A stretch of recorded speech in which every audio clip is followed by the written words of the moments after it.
কই গো, ময়নারে নিয়ে আসো তাড়াতাড়ি।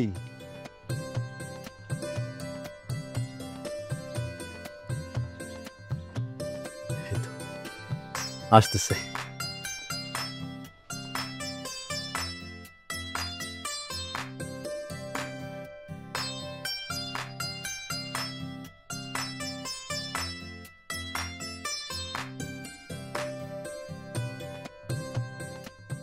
বাহ বাবজান, আপনার বইনে তো দেখতে শুনতে মাশাআল্লাহ অনেক সুন্দর। তা মামুনি লেখাপড়া কত দূর? ও অনার্স 3rd ইয়ারে পড়তেছে। বেশ বেশ, খুব ভালো খুব ভালো। মামুনি একটা কাজ করো তো,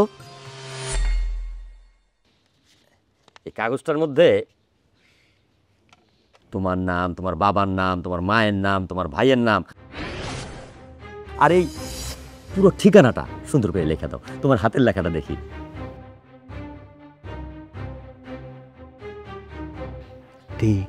লিখে দে।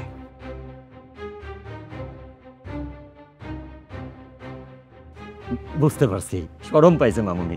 আরে হাতের লেখাটা একটু দেখবো। লেখো মা, লেখো।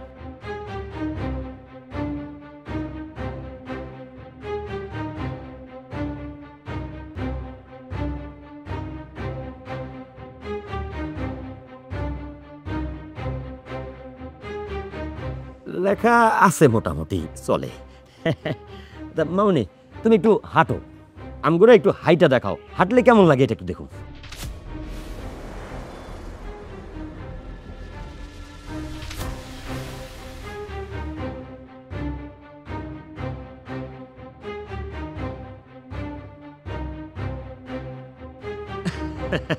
আমার মনে হয় মামুনি বেশি কথা বলে না, তাই না? না না, বলে, ও কথা বলে, কম বলে আর কি। মামুনি তোমার চুলগুলো একটু দেখি।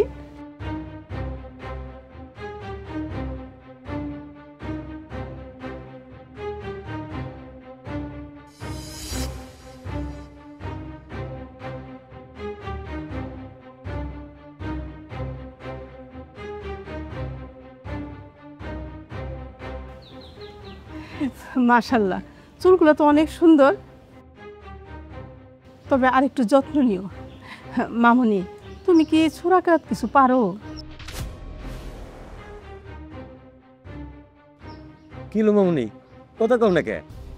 আমরা তো তোমার কথা শুনতে চাই। মা তুমি যদি কথা না বলো তাহলে তো এলাকার মানুষজন বলবে বোবা মেয়ে বিয়ে করে নিয়ে আসছি। তাই তো মামুনি, তোমার নাম তো রাখছে ময়না, তা আমাগো ময়না কি কথা কয় না? না বলে, একটু কম বলে আর কি। ও আচ্ছা, লাজুক মেয়ে, ঠিক আছে কথা না বলো। বাবজান, মেয়ে আলহামদুলিল্লাহ আমাদের পছন্দ হয়েছে। আর চাও পাওয়ার ব্যাপারে আমাকে কোনো দাবি দেওয়া নাই। আমগো আল্লাহর রহমতে সব আছে, fridge, TV, air condition, oven সব আছে সব। খালি বিয়ার খরচ বাবদ 1,05,000 টাকা দিবেন।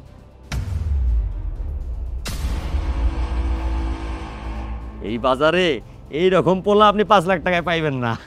একেবারে সস্তা। জি তা ঠিক।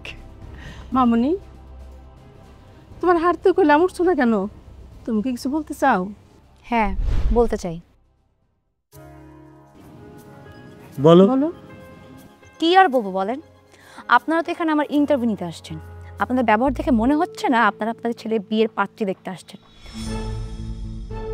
আপনাদের ব্যবহার দেখে মনে হচ্ছে আপনারা আপনাদের বাড়ির কাজের মেয়ে খুঁজতে আসছেন, না হয় পিয়ন খুঁজতে আসছেন।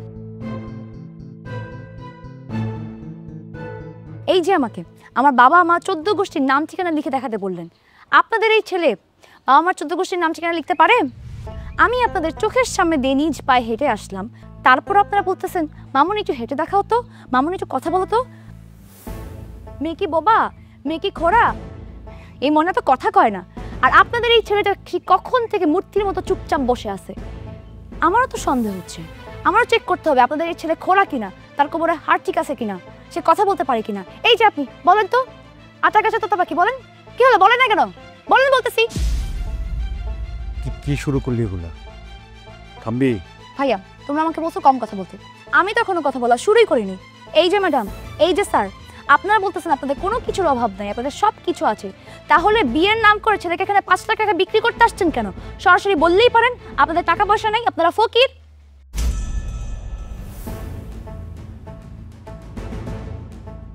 আই একদম নড়বেন না, চুপচাপ বসেন এখানে।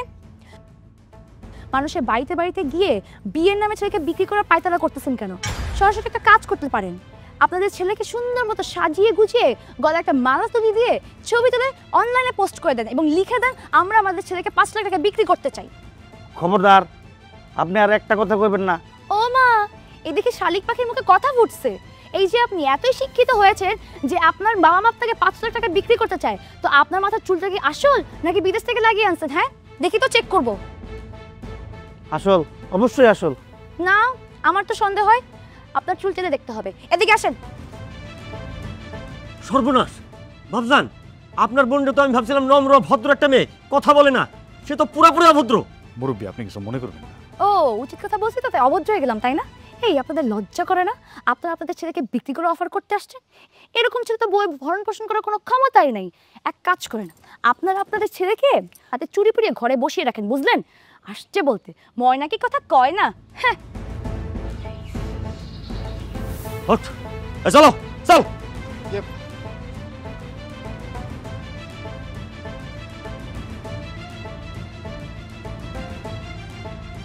কি দরকার ছিল তোর মুখ খোলার? হ্যাঁ, তুই আজকের পর থেকে আর একটা কথা বলবি না।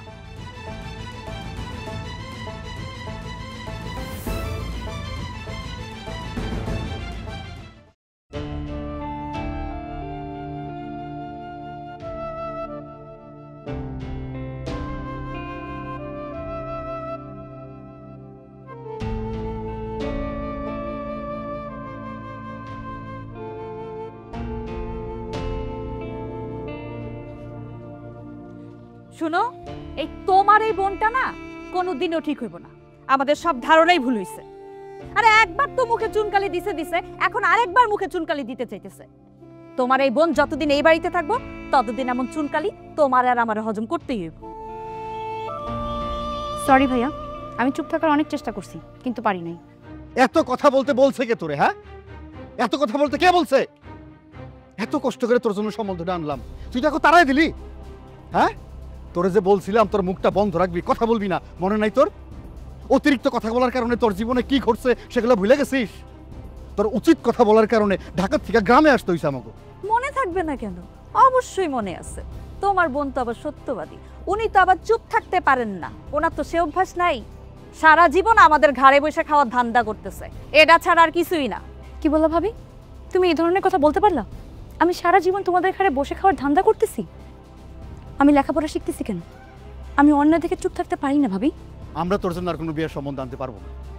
তুই আমার মান সম্মানটা এইভাবে নষ্ট করলি। হ্যাঁ, আমার মুখে চুনকালি দিলি। তোর বিয়ের সম্বন্ধ আনাটাই আমার বড় ভুল হয়েছে। আজকে যদি বাপ মা বেঁচে থাকতো তাকে কাছে তোরে বুঝাই দিয়ে আমি বাড়ি ছাড়া হইতাম, কিন্তু সেটা তো সম্ভব না। এই জন্য তোর মতো বেয়াদবরে আমার সহ্য করতে হইতেছে। তুই যদি আমার বোন না হয়ে আমার মেয়ে হইতি, তোরে আমি ত্যায্য করে দিতাম। তোমরা কি চাও? আমি অন্যায় দেখে চুপচাপ বসে থাকি? কিন্তু আমি তো সেটা পারবো না। আমি অন্যায় দেখলে প্রতিবাদ করবই। দেখলা তো, এতদিন দুধ কলা দিয়ে একটা দুমুখা সাপ পুষছো, কেমন করে সবার সামনে তোমার ছবল মারছে।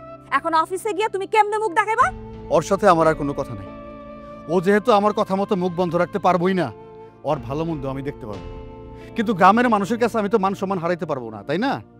হ্যাঁ, সুতরাং বাকি যে কয়দিন আসি আমরা এই গ্রামে, খবরদার তুই আর একটা কথাও বলবি না। একদম চুপ, মুখে তালা মেরে রাখবি। যে কয়দিন এই গ্রামে আসি তোর জন্য যেন এই গ্রাম ছাড়তে না হয়, মনে রাখিস।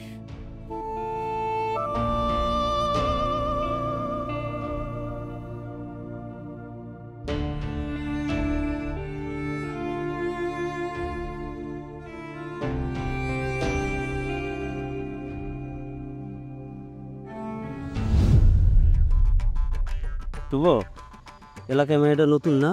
কেডা এটা? ভাই, আমার কৃষি ব্যাংকের নতুন অফিসার আছে না, শাহেদ আলম, তার বই। নাম কি? ময়না। দেখতে শুনতেও তো ভালোই ময়না। কি এরকম সুন্দর ড্যাশিং স্মার্ট একটা পোলা দেখে কি তোমার কথা কইতে মন চায় না? কি জানি ভাই, এই ময়না দিয়ে কথা কয় না। কথা না কইলে হইব, কথা কইতে হবে। আজকে তোমারে আমার ভাল লাগছে মানে তুমি এনে কথা কবা, তুমি বক বক বক বক করতে থাকবা, আমার কান ঝালাপালা করে ফেলাবা। ভাই ওর নাম ময়না, ঠিক আছে, মাইয়া মনে হয় বোবা, কথা কইতে পারে না।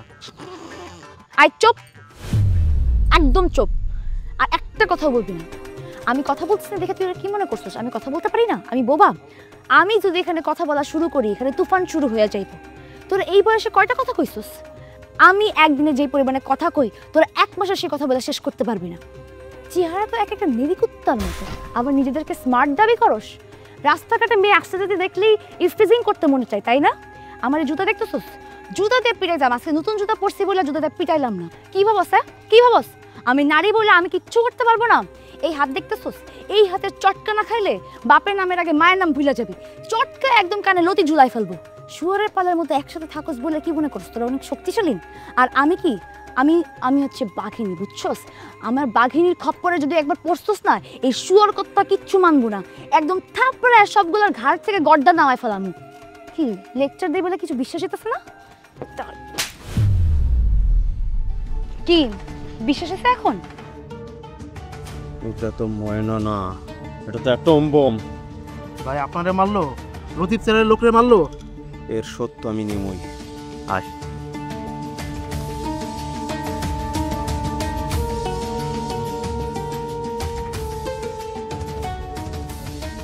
ভাই বাকি খাতা দেখেন তো কয় টাকা বিল হয়েছে আমার। আচ্ছা দেখতেছি।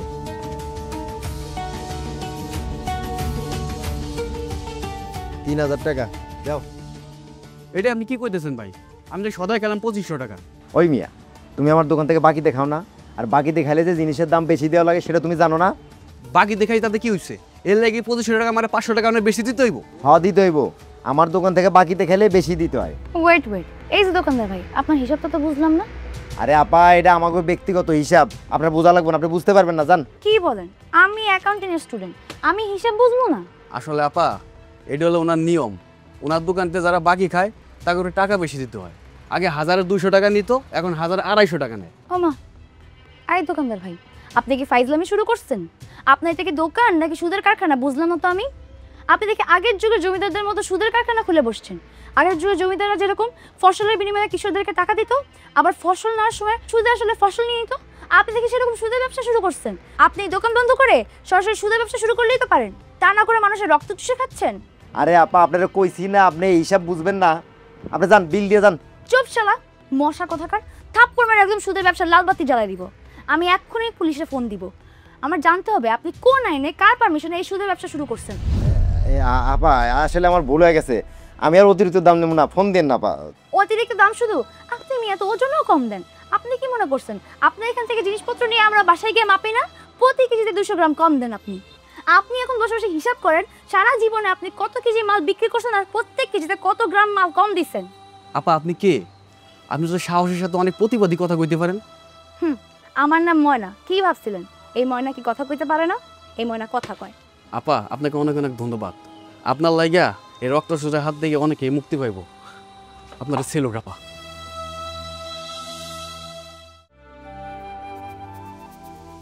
ময়না, ময়না, জি ভাইয়া। এই তুই দোকানদারে কি বলছিস? যেটা সত্য সেটা বলছি ভাইয়া। তোর সত্য কথা বলতে হবে। হ্যাঁ ভাইয়া, সত্য কথা বলতে হবে। মিথ্যা কথা আমি বলতে পারি না। মিথ্যা কথা বলে মহাপাপ। ওরে বাবা, হ্যাঁ, সত্য মিথ্যার নির্ধারক আসছে। তোর সত্য বলতে হবে না, মিথ্যা বলতে হবে না, চুপ থাকতে হবে তোর। এই এলাকায় আমরা নতুন আসছি, 3 বছর থাকবো, তারপর নতুন আরেকটা এলাকায় চলে যাব। এই এলাকায় আমরা স্থানীয় না ভাইয়া। এই দুনিয়াতে আমরা কেউ স্থানীয় না, আমরা সবাই লোকাল। আজ আছে কাল নাই। এত কথা তো বলা যাবে না ময়না। তোমার ভাই যেটা বলছে সেটাই ঠিক। ভাবি, ওই দোকানদার একজন সুদের ব্যবসায়ী, প্রতি কেজি মালে 200 গ্রাম ওজন কম দেয়। আমি সেটার প্রতিবাদ জানাইছি, ওখানে থাকা কিছু মানুষের উপকার হয়েছে। এতে দোষের কি হয়েছে ভাইয়া? দোষের কিছু না, তুমি মাইয়া মানুষ, যেটা করবা ওইটাই দোষের। আর শুনো, মাইয়া মানুষ দুনিয়াতে জন্ম নেওয়াটাই দোষের। ভাবি, যার চিন্তা ভাবনা যেমন সমাজ তার সাথে তেমনটাই করবে। আহা, তোর কাছ থেকে কি আমার এখন ক্লাস করতে হবে? না ভাইয়া, ক্লাস কেন করতে হবে? ক্লাস করতে হবে না, কিন্তু অন্যায় দেখলে আমি প্রতিবাদ করবই। আমি চুপচাপ বসে থাকতে পারবো না। আচ্ছা ভালো কথা, তুই প্রতিবাদ করবি, কিন্তু আমার মান সম্মানের কথা ভাববি না? ভাইয়া, অন্যায়ের প্রতিবাদ করলে কারো মান সম্মান কমে না, উল্টো আরো মান সম্মান বাড়ে। জ্ঞান দিতে আসছে আমারে। শুনো, এত দেমাক দেখাও না, সব কথার উত্তর দিতেইব। মাঝে মাঝে কিছু কথা চুপচাপ সহ্য করলেও তো পারো। কোন সময় যে কোন বিপদে পড়া আল্লাহই জানে, কথা বললে তো কোনো কথা শুনো না।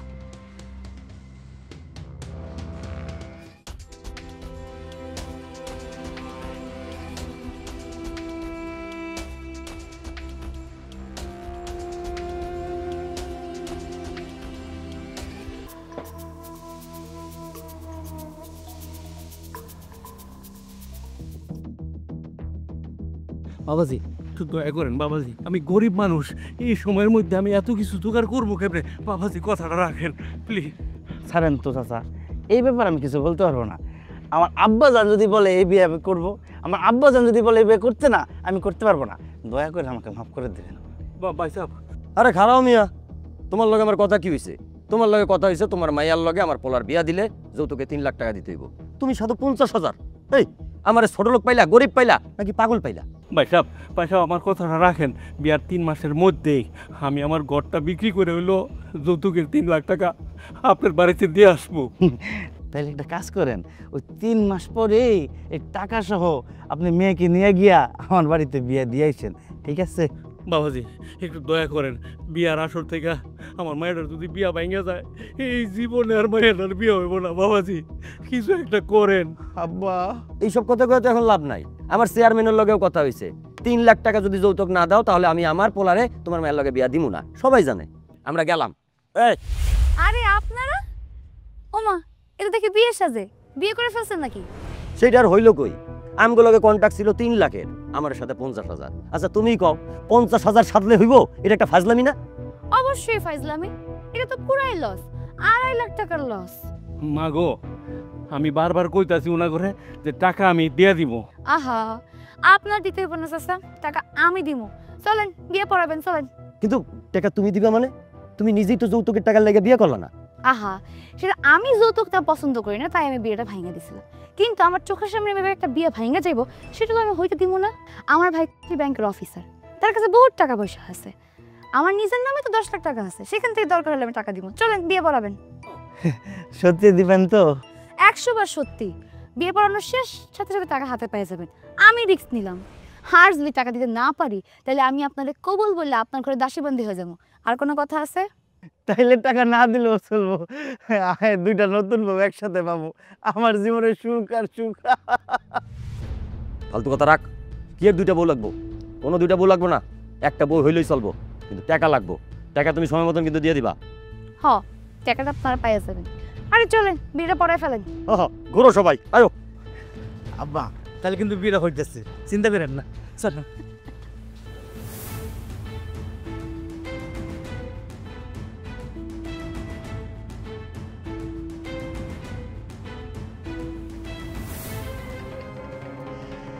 ভাই সাহেব, আজ থেকে আপনি আমার বিয়াই হয়ে গেলেন।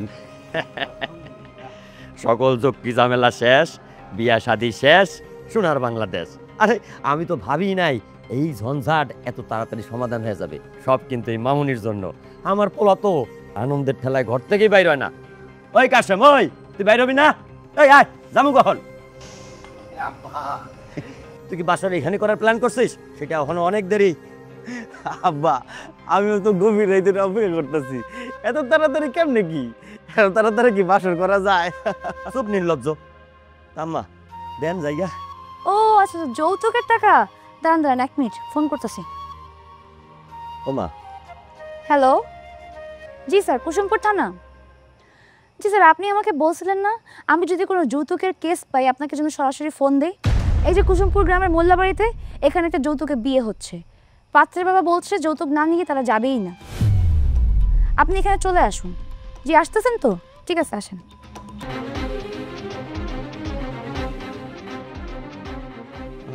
আম্মা কারে ফোন দিলা? কে আইতাছে?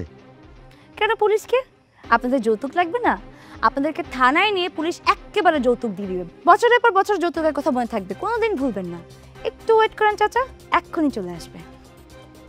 না না, আমগো টাকার কোনো দরকার নাই। কি রে, দরকার আছে? না, আমগো কোনো দরকার নাই। ভাইজান, আপনার টাকার আমগো কোনো দরকার নাই। আপা, আপনি আমার মাফ করে দেন। আমি জীবনে আমার এই মুখ দিয়ে কোনোদিন যৌতুকের কথা উচ্চারণ করবো না। আব্বা, আপনার মাই আমার কাছে সহি সালামতে থাকবো। আব্বা, আপনি আমার করে দোয়া করে দেন, আমার ঘরে যাইতে দেন। আব্বা, আমার ঘরে যাইতে দেন, আমাকে পুলিশে দিয়েন না। হ আপনার মায়া তো আমার মাইয়া। এই হুন তুই বউরে লয়ে আয়, আমরা আগাইলাম। আব্বা, আপনারা যান, আমি একটু পড়াইতেছি। আচ্ছা আসো। আসসালামু আলাইকুম। মা, তোমার জন্য আমার মেয়ের বিয়েটা সুন্দরভাবে শেষ হইল। হ্যাঁ, আমি তোমার কাছে কৃতজ্ঞ মা।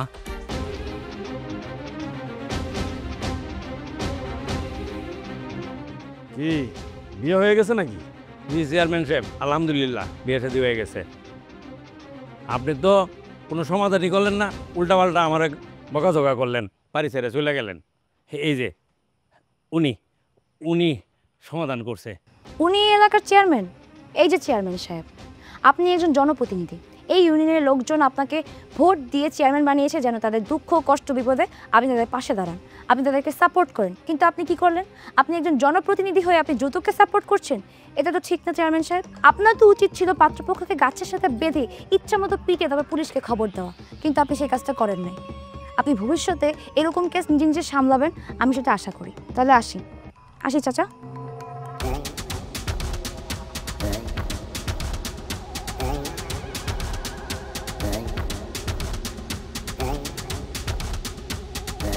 চেয়ারম্যান সাহেব, আপনি তো জানেন আমি প্রাইভেট পড়াই, কিন্তু ওই মেয়েটা ময়না ও আমার প্রাইভেট পড়ানো বন্ধ করে দিয়েছে।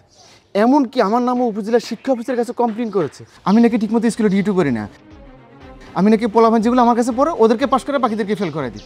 চেয়ারম্যান সাহেব, আপনি তো সবই জানেন। আমি লতিফ চেয়ারম্যান, এই স্কুল কমিটির সভাপতি। ওই ময়না আমার কাছে না আইসা ওই চলে গেছে উপজেলা। ময়না আমার অপমান করছে, অপমান। সে আমার ডেঙ্গে এসে উপজেলা চলে গেছে। চেয়ারম্যান সাহেব, ওই ময়না আমারে আর আমার আব্বারে ভয় দেখায়া মাগনায় বিয়েটা করাই দিল। জন্মের পর কেউ আমার দিকে চোখ তুইলে তাকাই নাই চেয়ারম্যান সাহেব। আর এই মেয়া কি করলো? সে আমারে থাপ্পড় মারলো। আরে আমি তো আপনার লোক, আমার তো একটা প্রেস্টিজ আছে। চেয়ারম্যান সাহেব, আপনি তো জানেন স্কুলে আমি কয় টাকা বেতন পাই। এই পোলাভান্ডি একটু প্রাইভেট পরে কয়টা টাকা পাই, এটা দিয়ে সংসারটা চলে। আচ্ছা চেয়ারম্যান সাহেব, যারা আমার কাছে প্রাইভেট পড়ে তাদেরকে তো একটু পাশ করাই দেবো, নাহলে আমার কাছে কেউ আসবো? এই একটা বিষয় নিয়ে এই মায়াটা উপজেলা শিক্ষা অফিসের কাছে আমার নাই বিচার দিছি। চেয়ারম্যান সাহেব, ময়নার বুলি যদি বন্ধ না করেন, এটা সবার জন্য ক্ষতি। চেয়ারম্যান সাহেব, সেই ছোটোবেলা থেকে স্বপ্ন শ্বশুর বাড়ির থেকে আমার একটা বাইক দিব, সেই বাইক দিয়ে আমি গ্রামে গঞ্জে ঘুরে বেড়াবো, মাঝে মধ্যে আপনার নিয়মে ঘুরতাম। আমার সেই স্বপ্ন মনে হয় আর পুরো হইল না চেয়ারম্যান সাহেব। চেয়ারম্যান সাহেব, আমি তো মহা টেনশনে পড়ে গেলাম। আমার দোকানে নাকি ভোক্তা অধিকার থেকে লোক আইব, আমি নাকি ওজনে কম দেই, আমার মালে নাকি ডেট থাকে না, কত রকমের যে অভিযোগ দিছে। তাহলে কি ওই মায়ের কারণে আমরা ব্যবসা বাণিজ্য সব বন্ধ করে গ্রাম ছেড়ে চলে যাবো চেয়ারম্যান সাহেব? না, তোমাকে কাউকে এলাকা ছেড়ে যাইতে হইব না। যার যাওয়ার কাম সে যাইব। আর এই লতিফ চেয়ারম্যানে যা বলবো তাই কিন্তু আইন। তোমরা তো ভালো করেই জানো এই এলাকা লতিফের উপরে কোনো হারামি নাই। লতিফে যা কইব তাই হইব। আর এই লতিফ চেয়ারম্যানে যে ভয় দেখাইতে আসবো না, লতিফ চেয়ারম্যানে তার উল্টা ভয় দেখাইয়া তার জীবনটারে শেষ করে দিব। যাও, তোমরা এখন সবাই চলে যাও, আমি দেখতেছি ওই ময়নার ব্যবস্থা কি করা যায়। যাও যাও যাও।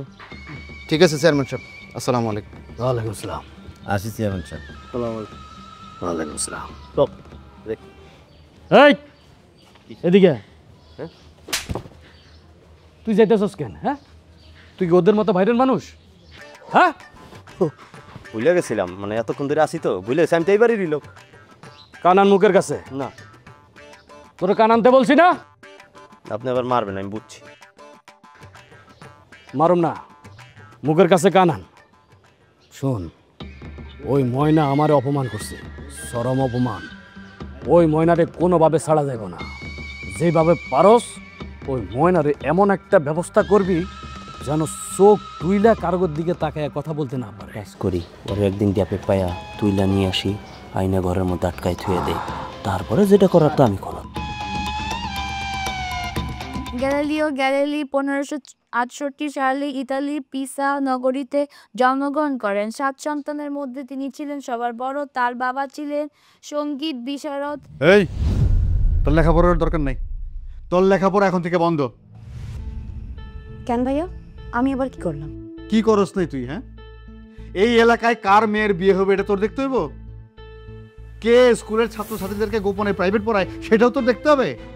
হ্যাঁ, দেশে কি আইন কানুন বলতে কিছু নাই? ভাইয়া, দেশে আইন কানুন আছে বলে আমি আইন কানুনের আশ্রয় নিয়ে মানুষের উপকার করতেছি। তোরে কতবার করে বলছি তোর মুখটা বন্ধ রাখতে, এত চলে কেন তোর মুখ? আমি চোখ বন্ধ করে রাখতে পারবো, কিন্তু মুখ বন্ধ করতে পারবো না। তাহলে তোমার আর এখানে থাকারও কোনো দরকার নেই, তোমার তাড়াতাড়ি বিয়ে দিয়ে দিব, শ্বশুরবাড়ি গিয়ে থেকো। আমি পড়ালেখা শেষ না হওয়া পর্যন্ত বিয়ে কথা ভাবতে পারতেছি না ভাবি। ততদিনে এলাকার লোকজন রাস্তাঘাটে আমার অপমান করে এলাকা থেকে বাইর করে দিবে। তুমি যদি কোনো অন্যায় না করো ভাইয়া, তাহলে যারা তোমাকে অপমান করবে তারা হচ্ছে খারাপ লোক, আর খারাপ লোকের কথা শুনে পিছপা হওয়া যাবে না। গ্যালিলিও গ্যালিলি 1568 সালে ইতালি নগরীতে জন্মগ্রহণ করেন।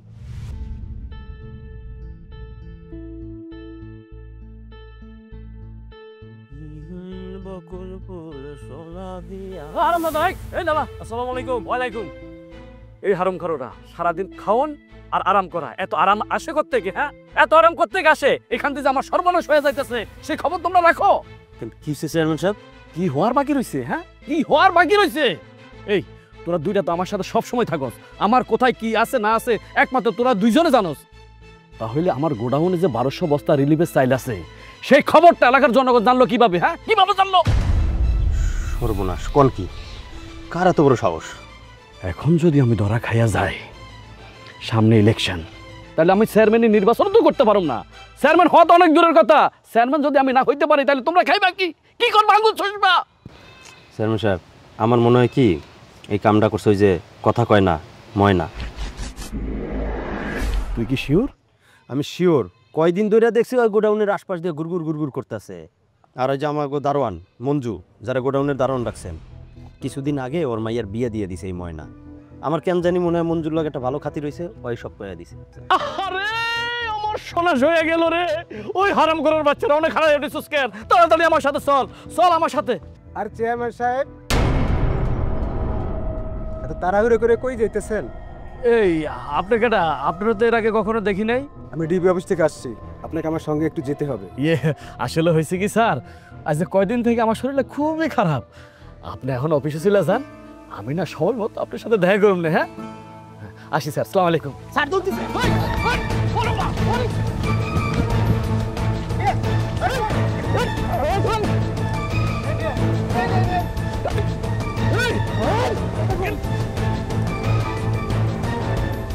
এই ফাহমিদা, ফাহমিদা, আরে তাড়াতাড়ি এদিকে আসো। কই? এই দেখো, আমাদের এলাকার চেয়ারম্যান রিলিফের চাল সহ ধরা খাইছে। দেখো। আরে তাই তো দেখতেছি। এই কাম আবার তোমার বইনে করে নাই তো? আরে কি কর, ওই সব জানবো কোত্থেকে? আমি করছি ভাইয়া, জানবো না কেন? এই চেয়ারম্যান গরিবের হক মেরে খাবে, আর আমি সব অন্যায় দেখে চুপচাপ বসে থাকবো? তুই করছিস কি? তুই জলে বাস করে কুমিরের সাথে লাগতে গেছিস কেন? কুমির জলে থাকে ঠিক আছে, তাই বলে কি মানুষ জলে নামতে পারবে না ভাইয়া? কুমির যদি জলের মধ্যে ঠিকঠাক মতো চুপচাপ থাকতো তাহলে তো মানুষের কোনো সমস্যাই ছিল না, কিন্তু কুমির যদি যেচে পড়ে মানুষকে কামড়াতে আসে, তাহলে মানুষ কি সে বসে বসে কামড় খাবে ভাইয়া? আরে বোকারে, এইসব বইলা লাভ কি? লাভ আছে ভাইয়া, অবশ্যই লাভ আছে। আমি এই দেশের নাগরিক, এই চেয়ারম্যান গরিবের হক মেরে সকল টাকা আত্মসাৎ করতেছে, সারা গ্রামের মধ্যে এমন একটা পরিস্থিতি সৃষ্টি করে রাখছে যেন কেউ তাকে কিছু বলতে না পারে। শাহেদ, শাহেদ বাড়িতে আসো।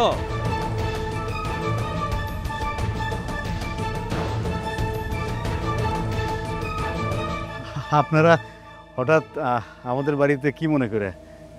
আমার বোন তো কিছু করে নাই, আপনারা প্লিজ ওরা কিছু বলবেন না। আমরা গ্রামবাসী এতদিন পর চেয়ারম্যানের বিচার দেখতে পাবো, এই আনন্দে আপনার বোনের জন্য আমাদের সবার পক্ষ থেকে দোয়া এবং সালাম।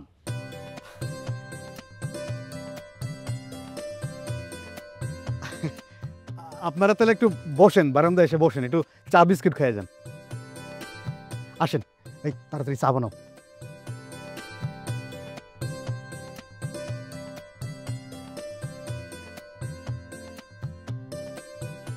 হ্যালো ভাইয়া, আমি সেই গাড়ি থেকে নেমে দাঁড়ায় আছি রাস্তায়। আমি ভাবলাম তুমি আমাকে নিতে আসবা, তোমাকে একটা বড় সারপ্রাইজ দিব। তুমি যেটা নিতে আসবে না, আমি তোমাকে বলেই ফেলছি ফোনে। আমি আমার ডিপার্টমেন্টে ফার্স্ট হয়েছি ভাইয়া। হ্যাঁ ভাইয়া, তোমাদেরকে অনেক কষ্ট দিছি তাই না ভাইয়া? আর কষ্ট দিব না ভাইয়া, আমি তোমাকে অনেক ভালোবাসি। আই লাভ ইউ ভাইয়া। I love you too. আমিও তোমার অনেক ভালোবাসি। তোমার একটা সুখবর দেই, আমিও আজকে জামিন পাইছি। কি মনে করছিলা আমার আর চেয়ারম্যান সাহেবরে বছরের পর বছর জেলখানায় রাখবা? সম্ভব না। আর একটা সুখবর দেই তোমার, এই যে দেখো গাড়ি আই পড়ছে। কেন কও তো? কারণ আজকে তোমার আমার বাসর। টান দাও গাড়ি।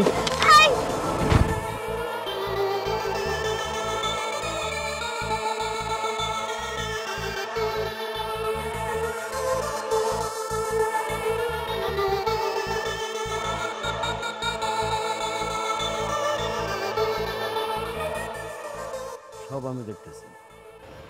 চেয়ারম্যান সাহেব, আপনার সাথে আমার একটা কথা আছে। তোমার সাথে আমার কোনো কথা নাই। তুমি তো একটা 2 নম্বর মানুষ। তুমি তো মেয়ে ব্যাংকে চাকরি করো তাই না? আর এই দিক দিয়ে তোমার সুন্দরী বইন্ডারে লাগাই দিছো গোয়েন্দাগিরিতে। হ্যাঁ, আমি খুব বড় ধরনের বিপদে পড়ে আপনার কাছে আসছি চেয়ারম্যান সাহেব। হ্যাঁ, বিপদে পড়লেই তো এই লতিফ চেয়ারম্যানের কথা স্মরণ আসে। তা কি বিপদে পড়ছো সেটা বলো। আমার বোনের আমি কোনো জায়গায় খুঁজে পাইতেছি না। দেখো, কোনো নেশা করে লাগে হয়তো ভাইয়া গেছে গা। না না চেয়ারম্যান সাহেব, আমার বোনের আমি যতটুকু চিনিও কারোর সাথে পালাই যাওয়ার মানুষ না। ওই তুমি কি আমার পাগল মনে করতেছো? এখন কয়টা বাজে রাইতের? হ্যাঁ, রাইতের বাজে এখন 10টা। একটা যুবতী মেয়ে এত রাত হয়ে গেছে বাড়িতে আসে নাই, আর তুমি আমার কি বুঝাইতেছো? হ্যাঁ, আমার বোনরে ফিরিয়ে দেন চেয়ারম্যান সাহেব। আজব ব্যাপার। আর তোমার বোনের আমি ফিরাই দেবো কিভাবে? আমি কি তোমার বোনের আটকে রাখছি না বাইন্ধা রাখছি? আমি জানি আমার বোন আপনার জিম্মাতেই আছে।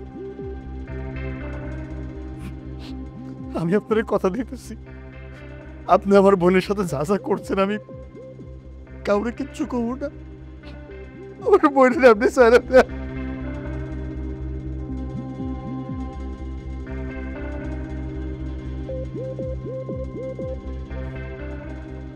আমার বাপে খুব শখ করে ওর নাম রাখছিল ময়না। কিন্তু তখন যদি আমার বাপে বুঝতো যে ও বড় হয়ে এত কথা কইব আর এই কথাই ওর কাল হইব, তাহলে ওরে মুখ বাইন্দা বড় করত, যাতে ও কোনো কথা শিখতেই না পারে। তোমার বোনের জন্য আমার কোটি টাকার ক্ষতি হয়েছে। তোমার বোনে আমার এক জেল খাটাইছে। আমি ইচ্ছা করলে তোমার বোনের মাইরা ফেলাইতে পারতাম। আপনি আপনি যা চান তাই হইব চেয়ারম্যান সাহেব। আমি আপনার কথা দিতেছি, এই গ্রাম ছেড়ে আমরা অনেক দূরে চলে যাব। আমার বোন জীবনে কোনো দিন আপনার সামনে এসে দাঁড়ায় কোনো কথা বলতে পারবো না চেয়ারম্যান সাহেব। আপনি আমার বোনে ছাড়ে দেবেন, আপনার জন্য পায়ে ধরতেছি ভাই, আমার বোন আপনি ছাড়ে দেবেন।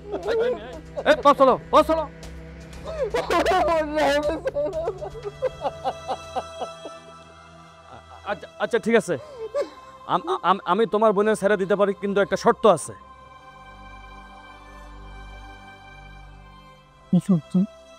শর্তটা হইল তুমি তোমার বোনের নিয়ে কোথাও যেতে পারবে না। তোমার বোনের যন্ত্রণাটা আমার নিজের চোখে আমি দেখব। তবে হ্যাঁ, তোমার বোনের মুখটা বন্ধ রাখতে কইবা।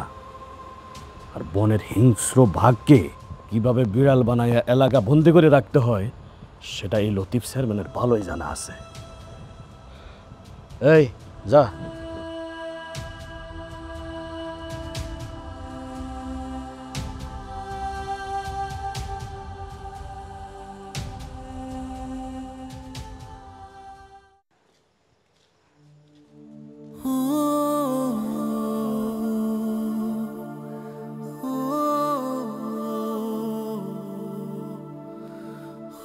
ভাইয়া ভাইয়া ভাইয়া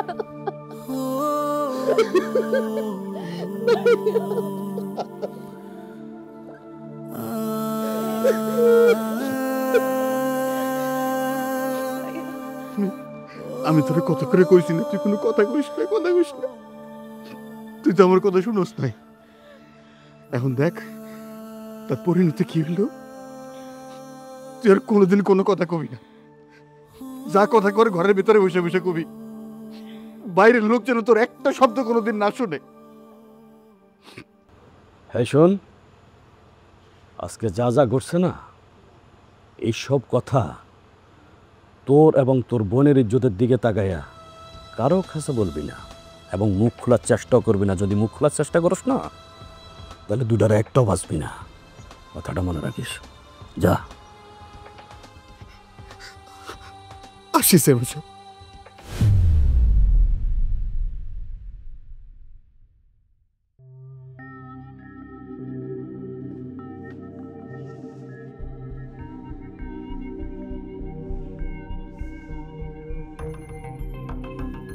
ভাইয়া, ভাইয়া, ভাবি, ভাবি। কি হয়েছে? একটা বছর অনেক চুপ থেকেছি ভাইয়া, কিন্তু আর না। এভাবে বেঁচে থাকার থেকে মরে যাওয়া অনেক ভালো। আজকে আমি চেয়ারম্যানের সকল অপকর্ম মানুষের কাছে ফাঁস করে দিব। বোন, এগুলো করতে যাও না, তুমি কিন্তু আবার বিপদে পড়বা। এবার বিপদে পড়লে আর ফিরবো না ভাবি। তোমরা আমার জন্য অনেক করেছো, তোমরা আর চিন্তা করো না। আমি একটা বছর যে জীবনটাকে বন্দি করে রাখছিলাম, কিন্তু এটা আসলে কোনো জীবন নয়। আসল জীবন হচ্ছে অন্যায় প্রতিবাদ করে সমাজে শান্তি বর্ষিত করার জন্য লড়াই করে যাওয়া, যে জীবন বিসর্জন করে দেওয়া। আমি ময়না, আমি পাখির মতো ডানা মেলে উড়বো। আমার সেই ডানা যে ভেঙে দিতে আসবে, আমি তার চোখ উপড়ে ফেলবো, তাকে অন্ধ করে দিব। আমি তোরে কোনো জায়গায় যেতে দিব না। আমি আর অল্প কয়টা দিন এই গ্রামে আসি, তারপর বদলি হয়ে অন্য গ্রামে চলে যাবো। আর জীবনে কোনোদিন এই গ্রামে পাড়া দিব না। তুমি বদলি হয়ে যাওয়ার কথা বলছো ভাইয়া? আমি তো এই একটা বছর নিজের জীবনটাই বদলে ফেলেছি, কিন্তু এটা আসল জীবন নয়। আসল জীবন হচ্ছে অন্যায় প্রতিবাদ করে নিজের জীবন বিসর্জন দিয়ে ফেলা। আর ওরা আটকাও না। আরে তোমার বোনটা আবার বিপদে পড়বো, আবার একটা ঝামেলা বাজাইবো। ওরে আটকানোর চেষ্টা করে কোনো লাভ নেই। ও যা করতে চায় ওরে করতে দাও।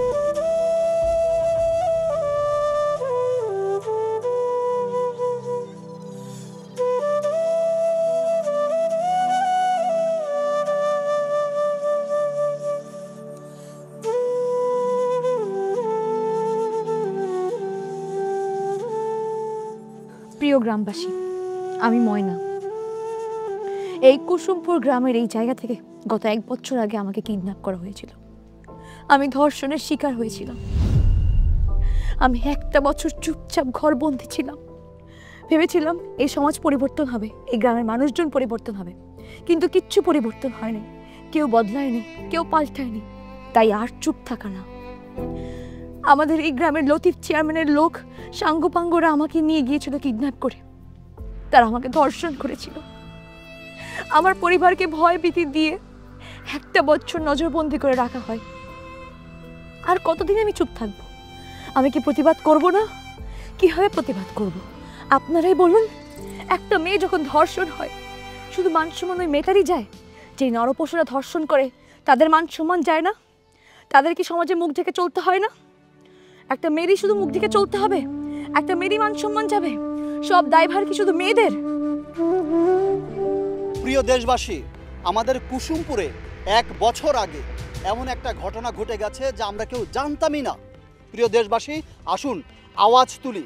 এই জুলুমবাজদের বিরুদ্ধে রুখে দাঁড়াতে না পারলে আমরা এই সমাজে বসবাস করতে পারবোই না। আমি আশপাশে এলাকার সকল জনগণের দৃষ্টি আকর্ষণ করছি, আপনারা আসুন। এই জুলুমবাজ চেয়ারম্যানের বিরুদ্ধে শাস্তি না হওয়া পর্যন্ত আমরা এই এলাকা ছেড়ে যাবই না। চেয়ারম্যান যে অন্যায় করেছে, চেয়ারম্যানের ছাড়ি দেওয়া যাবে না। চলেন আমরা সবাই তার বাড়ি ঘেরাও করি। চলেন যাই। কি চেয়ারম্যানের বাড়ি? এই যে আসতেছি আমরা, এক্ষুনি আসতেছি। চল তো, চলেন ভাই। এ জাহাঙ্গীর ভাই, খবর শুনছেন? হ্যাঁ শুনছি তো। চলুন চেয়ারম্যান এখন যাই দিব। ধরেন, চলেন যাই।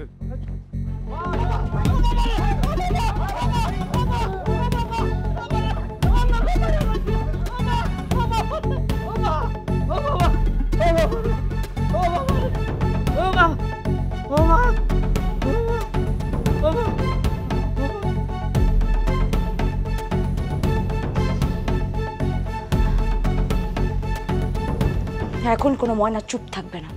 সবাই কথা বলবে, নিজের অধিকারের জন্য কথা বলবে, নিজের ন্যায়ের জন্য কথা বলবে, অন্যায়ের বিরুদ্ধে রুখে দাঁড়াবে। আব্বা, আম্মা গো, আপনি আমার আম্মা লাগেন, আমারও মাফ করে দেন।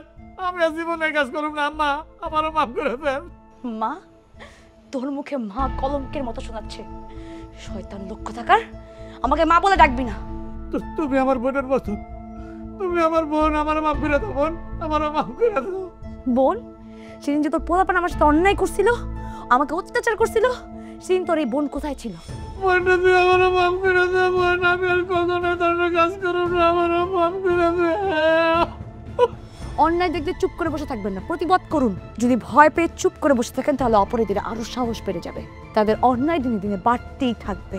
যদি কোনো অন্যায় দেখেন দয়া করে প্রতিবাদ করুন, আর কেউ যদি প্রতিবাদ করে তাহলে তাকেও সহযোগিতা করুন, তাহলে অন্যায়কারীরা ভয় পাবে আর কেউ অন্যায় করতে সাহস পাবে না। আপনাদের এই প্রতিবাদী অন্যায়কারীদের যোগ্য শাস্তি হবে এবং একটা সুস্থ সমাজ গড়ে উঠবে। না না ঠিক কইছেন, আরে মাইরে ফেলানি দরকার। হ্যাঁ আসলেই ওটা জানো, ওরে মাইরে ফেলা উচিত। দাঁড়ান, আইন নিজেদের হাতে তুলে নেবেন না, এই শয়তান নোংরা লোকটাকে পুলিশের হাতে দেওয়ার ব্যবস্থা করুন। ঠিক আছে, আইন আমাদের হাতে তুলে নিলাম না, ঠিক আছে, এরে পুলিশের হাতে দিয়ে দেন। আহা আর পুলিশে দেওয়া উচিত। ও মা, আপাগো আমারে মাফ করে দে, আমি আর কষ্ট দেখে